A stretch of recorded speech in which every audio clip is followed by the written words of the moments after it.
जीतन मांझी की महागठबंधन से में एंट्री बंद हो गई है। अब मांझी जी कई गंभीर आरोप भी लगा रहे हैं। हमारे साथ आरजेडी के प्रवक्ता हैं शक्ति जी। मांझी जी कई बातों का जिक्र कर रहे हैं, कई योजनाओं का जिक्र कर रहे हैं, कई मुद्दों की बात कर रहे हैं और अब तो महागठबंधन से आउट ही हो गए। क्या लगता है मांझी जी का ये प्री प्लानिंग था, पहले से ये प्लानिंग था कि वो महागठबंधन से हट जाएंगे? आदरणीय जीतन राम मांझी जी को जब नीतीश जी ने मुख्यमंत्री बनाया तो उस समय का जनता दल यू का फैसला था। महागठबंधन से 15 में अलग होकर करके एनडीए के हिस्सा बने, ये मांझी जी का उनका फैसला था। हमारे साथ वो आए, उनके पुत्र सुमन जी एमएलसी बने, ये फैसला हम लोगों का था। और 2000 में जब वो फिर एनडीए में गए, वो ही फैसला उन्हीं का है। और अभी महागठबंधन के 2 दिन पहले हिस्सा थे, मंत्रिमंडल में शामिल थे, वह भी फैसला उन्हीं का था। लेकिन एक फैसला, जब वो मंदिर गए थे मुख्यमंत्री रहते और जाने के बाद जब निकले तो मंदिरों को धो दिया गया। जिन ताकतों ने, जिन तत्वों ने, जिन अधिनायकवाद सोच के लोगों ने मंदिर को धोया था, अगर उसी जमात में जाने का उनका निर्णय है तो वह भी उनका फैसला होगा।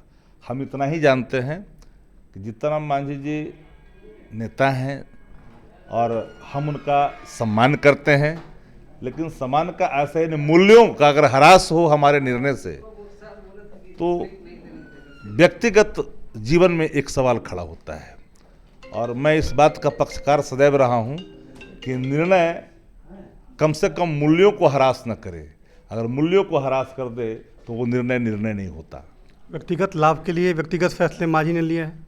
देखिए, मैं किसी पर व्यक्तिगत आरोप लगाने के लिए यहाँ नहीं हूँ। और मैंने एक ही लाइन में कहा कि जीतन राम मांझी जी का प्रादुर्भाव जहाँ से हुआ, जिस पड़ाव को उन्होंने अख्तियार किया, जिस जगह पे पहुँचे, अब इस पड़ाव पर आकर करके अगर वो संविधान, लोकतंत्र सबसे जुदा होने का अगर निर्णय लेते हैं, एक ऐसे जगह पर जाने का निर्णय लेते हैं जहाँ उनको अपमानित करने का प्रयास किया गया, तो फिर वो उनका फैसला होगा। उस पर मेरी कोई प्रतिक्रिया नहीं। आप लोगों ने सम्मान नहीं दिया इसीलिए वो हट गए? हमने लगातार आदरणीय लालू प्रसाद जी ने उनको मंत्री बनाया, उनके बेटे को एमएलए एमएलसी बनाया। आप नहीं जानते तो जान लीजिए, शिक्षा जैसे विभाग आदरणीय लालू प्रसाद जी ने उनके कंधों पर दी थी। और यह भी जान लीजिए आप लोग कि नीतीश जी ने ही मुख्यमंत्री बनाया उनको। ऐसा नहीं है, हम लोग तो लगातार उनके प्रति जो स्नेह और प्रेम है वो है, लेकिन उनका निर्णय इस उम्र के पड़ाव पर किस रूप में होता है, अगर पूरे राजनीतिक जीवन का आभा अगर एक निर्णय से कहीं ना कहीं प्रभावित होता है तो उनका फैसला है और उन्हीं को मुबारक हो। बीजेपी उत्साहित है इनके फैसले को लेकर। बीजेपी लगातार करेगी।